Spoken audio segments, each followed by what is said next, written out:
이 시간 우리에게 주시는 하나님의 말씀 다니엘 1장 6절에서 9절까지 말씀입니다.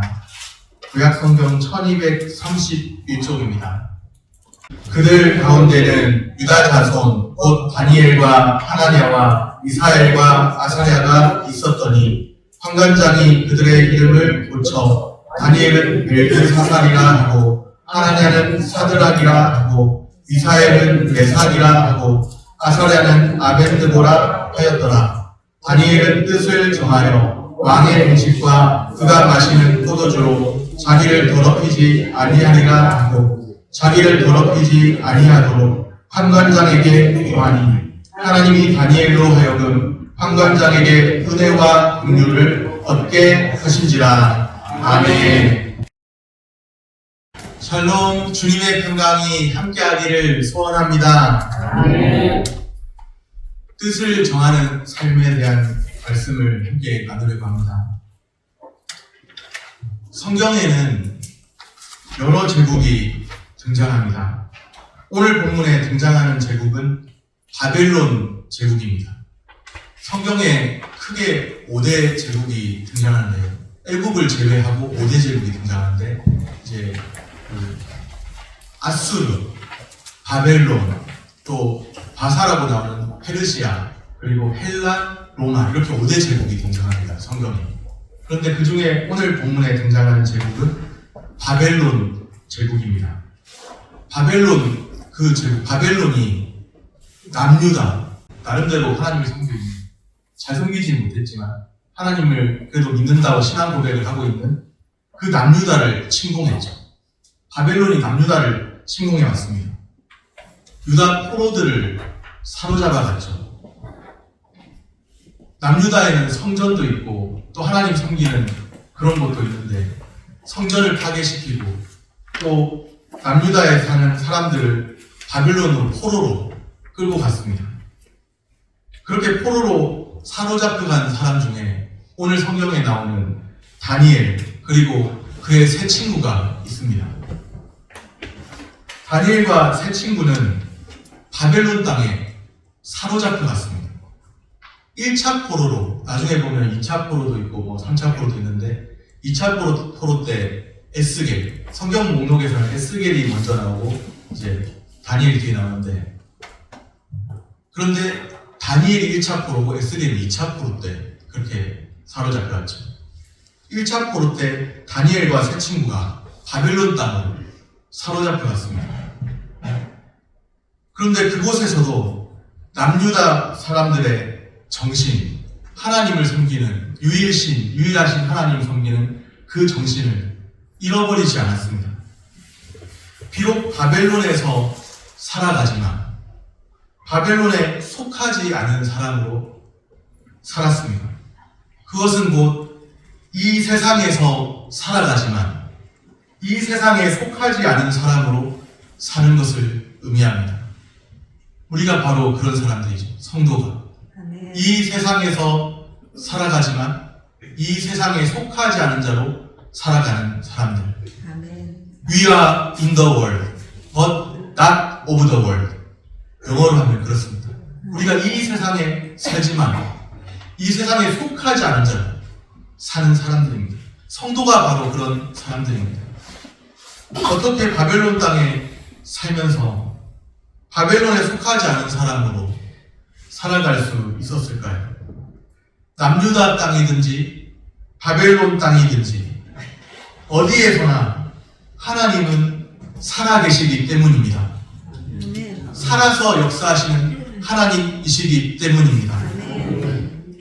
다니엘은 바벨론에 속한 사람이 아닙니다. 바벨론에 있지만 하나님의 사람이고 하나님의 백성입니다. 그는 참된 신앙인입니다. 그가 참된 신앙인임을 어떻게 알 수 있을까요? 오늘 8절 말씀입니다. 우리 8절 같이 한 목소리로 읽겠습니다. 다니엘은 뜻을 정하여 왕의 음식과 그가 마시는 포도주로 자기를 더럽히지 아니하리라 하고 자기를 더럽히지 아니하도록 환관장에게 구하니. 아멘. 오늘 제목이라 하는 말씀, 뜻을 정하여, 그런 말씀이 나오죠. 뜻을 정하여. 이 말씀은 마음을 결정한다, 그런 의미입니다. 다니엘이 어떻게 마음을 결정했나요? 자기를 더럽히지 아니하리라 하고 자기를 더럽히지 아니하리라, 그렇게 뜻을 정했습니다. 아마도 바벨론 왕이 지정해준 왕의 음식과 포도주는 율법의 규례에 어긋나는 것이었겠죠. 또는 우상에게 바쳐진 음식이었던 것 같습니다. 왕의 음식과 포도주로 자기를 더럽히지 아니하리라. 다니엘이 보기에 왕의 음식, 포도주는 부정했습니다. 율법의 규례에 어긋나는 것이든지 우상에게 바쳐진 것이든지 다니엘이 볼 때는 그것은 부정한 음식이었습니다. 다니엘은 부정한 것으로부터 자기를 더럽히지 아니하리라, 그렇게 마음을 정했습니다. 왕이 지정해 놓은 음식과 왕의 포도주이죠. 왕의 음식, 왕의 포도주.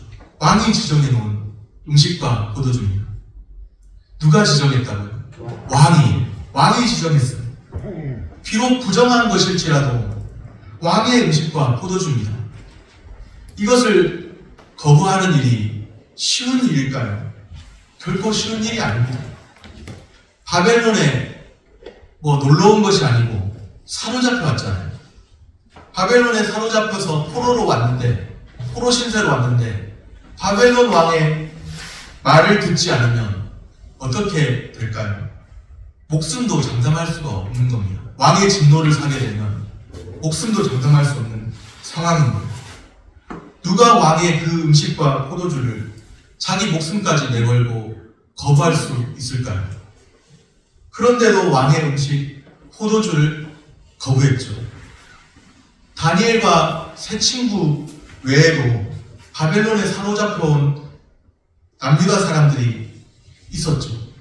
다니엘과 세 친구만 사로잡혀온 것이 아니라 다른 사람들도 많이 있었다는 거예요.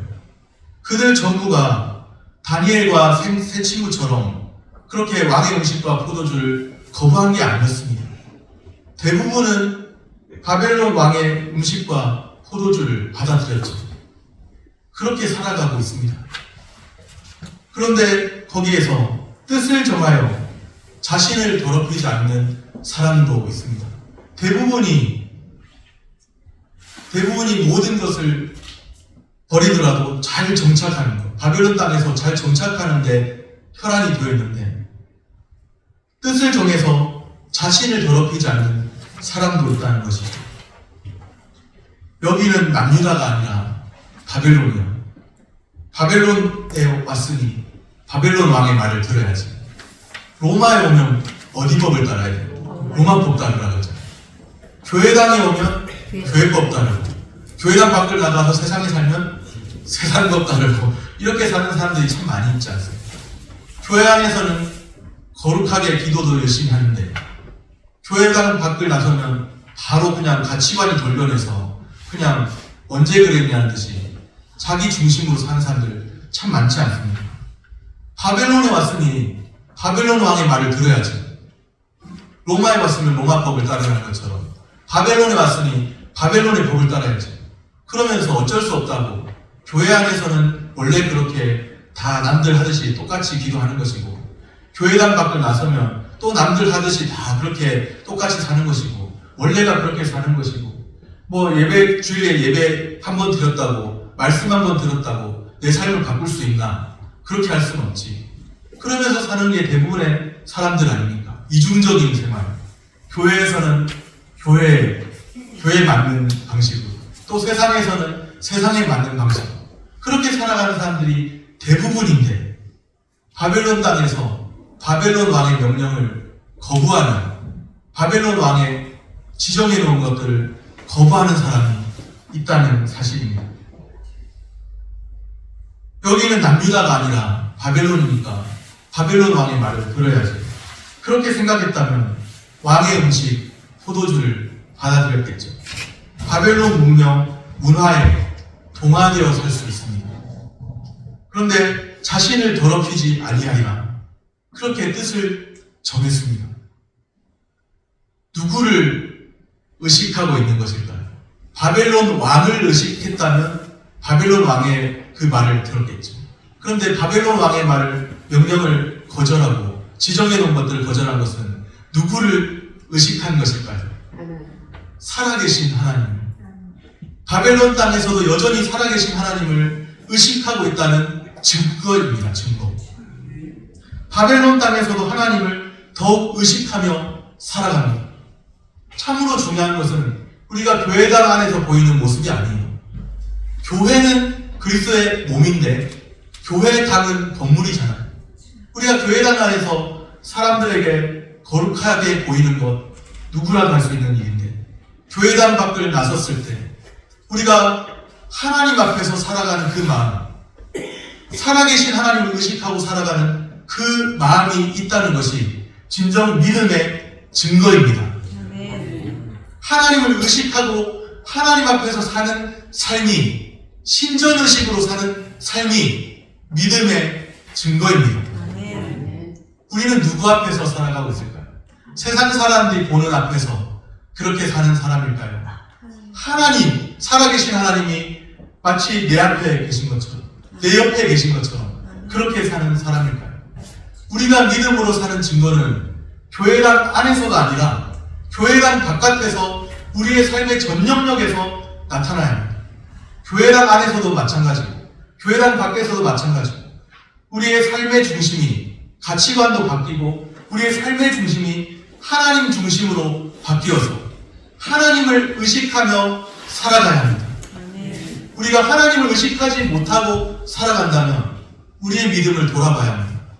내 생에서, 내 삶에서 하나님의 존재가 희미해져 있지는 않습니까?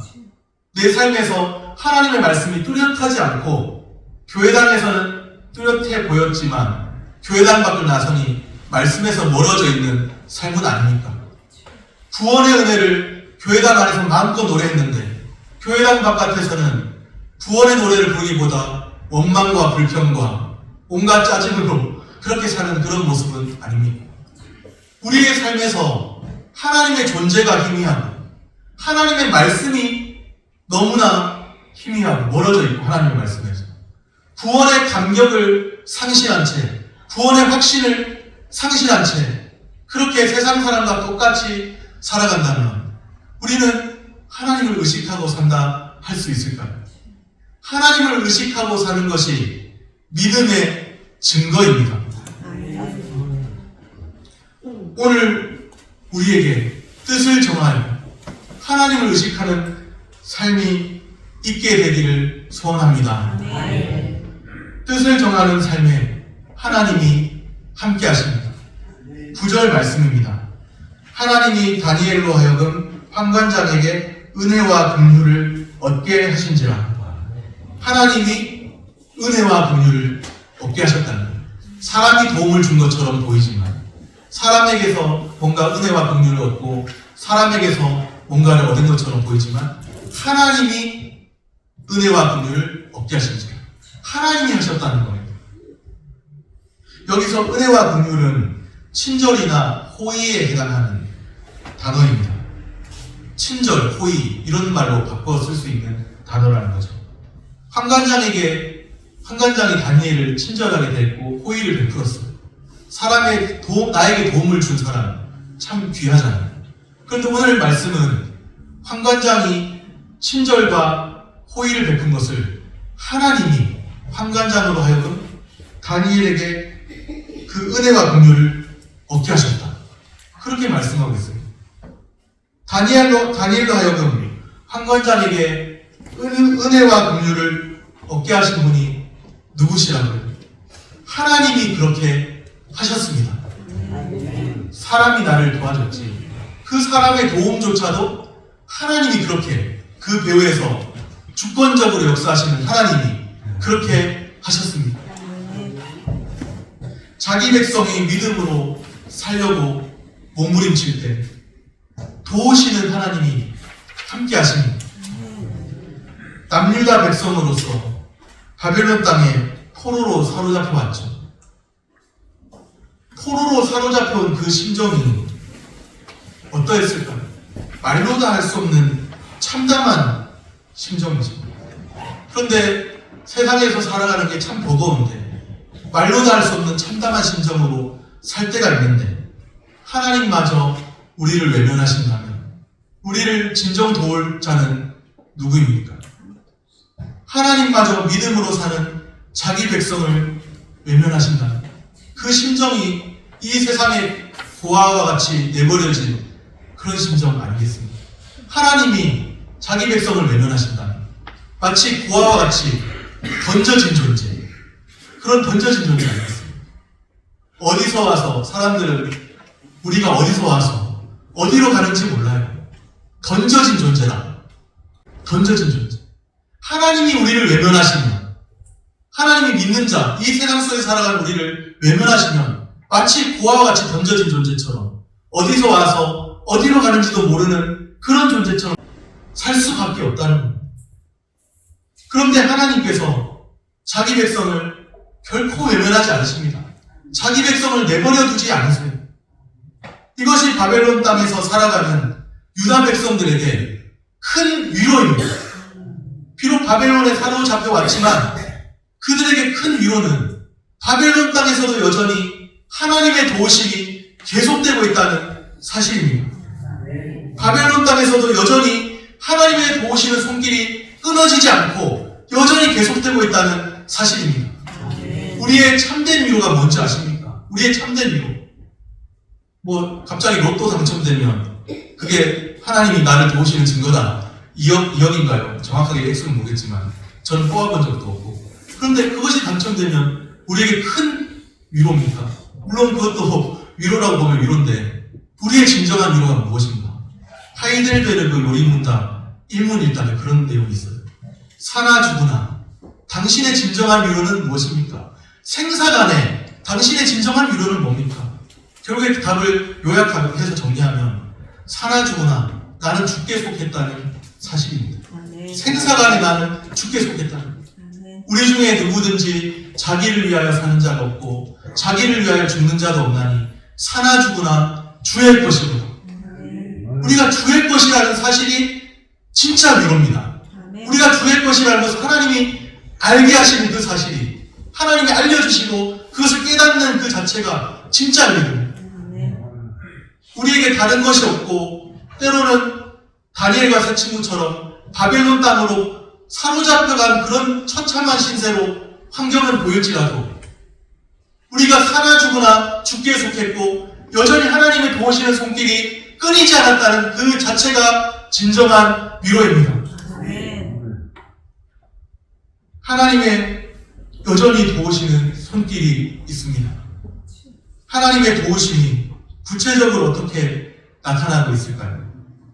판관장이나 또 다니엘과 세 친구를 감독하는 사람들이나 바벨론 관리들이 다니엘에게 호의와 친절을 베풀게 하셨죠. 바벨론 관리들도 보는 눈이 있어요. 보는 눈. 안 보는 것 같아도 다 봅니다. 포로로 끌려온 저 노예 신분의 사람들, 포로로 끌려왔는데 어떤 사람입니까? 안 보는 것 같아도 다 봐요. 다니엘이 자신의 믿음 지키며 경건하게 살려는 그 모습을 봅니다. 안 보는 것 같은데 마치 동태처럼 그냥 눈만 뜨고 있는 줄 알았는데 다 보고 있다는 거. 어떻게 살고 있는지. 우리가 경건하게 살려는 그 몸부림이 우리의 일상에까지 나타나야 합니다. 우리의 일상에까지. 그렇게 살아가면 교회당에서만 아니라 우리의 일상에까지 경건하게 살려는 그 몸부림이 나타나면 하나님을 의식하고 사는 그 몸부림이 나타나면 세상 사람들도 다 보고 느낍니다. 하나님의 도우심은 바벨론 관리들이 호의와 친절을 베풀게 하심을 통해서 나타났죠. 그뿐만 아니라 하나님의 도우심은 다니엘과 그의 친구들의 건강을 지키시고 보호하심을 통해서 나타났습니다. 왕의 지정해 놓은 그 음식을 먹는 사람들보다 더욱 건강하게 주님이 붙들어 주셨어요. 다니엘과 그의 친구들을 더욱 건강하도록 지키시고 보호해 주셨습니다. 사로잡혀간 바벨론 땅에서도 여전히 도우시는 하나님의 손길이 있습니다. 바벨론으로 끌려갈 때만 해도 내 모든 소망 다 사라졌다. 그랬을지도 몰라요. 바벨론에 사로잡혀 갈 때만 해도 그 심정이 얼마나 참담하겠습니까? 그러나 거기에서도 여전히 하나님의 손길은, 역사하시는 손길은 계속되고 있습니다. 바벨론 땅에서도 여전히 믿음으로 살아갈 수 있는 이유입니다. 우리가 이 세상에서 여전히 믿음으로 살아갈 수 있는 이유는 하나님의 도우시는 손길이 여전히 계속되고 있다는 사실입니다. 하나님께서는 자기 백성이 믿음으로 살려고 할 때 고아처럼 내버려두지 않으세요. 도우시는 하나님이 계십니다. 우리가 눈을 뜨지 못할 뿐이지, 우리가 눈을 떠서 보지 못할 뿐이지, 하나님의 행하시는 일들은 지금도 계속되고 있습니다. 오늘도 우리가 주님 앞에서 뜻을 정하여 살려하며, 하나님을 의식하고 살려하며, 우리를 도우시고 인도하시는 하나님을 더욱 체험하게 될 줄로 믿습니다. 우리의 삶에서 하나님이 뚜렷하고 하나님의 말씀을 가까이 하고 하나님의 그 구원의 은혜를 확신하고 즐거워하면서 살게 되기를 소원합니다. 말씀을 정리합니다. 첫째로, 참된 신앙인은 뜻을 정하여 자신을 더럽히지 않는 삶을 삽니다. 하나님을 의식하는 삶을 살아갑니다. 하나님 말씀을 가까이 하는 삶을 삽니다. 둘째로, 자기 백성이 믿음으로 살려할 때 도우시는 살아계신 하나님의 손길이 여전히 계속되고 있습니다. 우리가 때로는 그 손길을 보지 못할 때도 하나님은 일하고 계십니다. 뜻을 정하여 자신을 더럽히지 않으며 하나님을 기쁘시게 하는 삶을 살기를 축복합니다. 기도하겠습니다.